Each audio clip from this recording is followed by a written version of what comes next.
سلام، من اومدم با یه آموزش خیلی خفن و جذاب برای تغییر سیو اصلی اکانتتون و برای شما.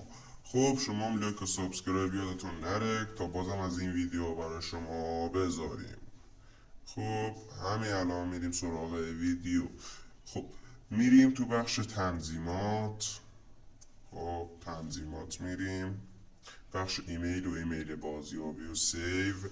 اینجا زده ریکاوری ایمیل یعنی تغییر ایمیل. ما نمیخوایم تغییر ایمیل بازیابی بدیم و از ایمیل بازیابیمون رو ثبت کردیم. برای شما که ثبت نکردید یه گزینه داره اینجا برای ثبت ایمیل بازیابی و یه کد 6 رقمی. خب برای شما همینه. الان از بازی خارج میشیم، رو اکانت ریکاوری میزنیم، این بالا ایمیل بازیابیمون رو میزنیم.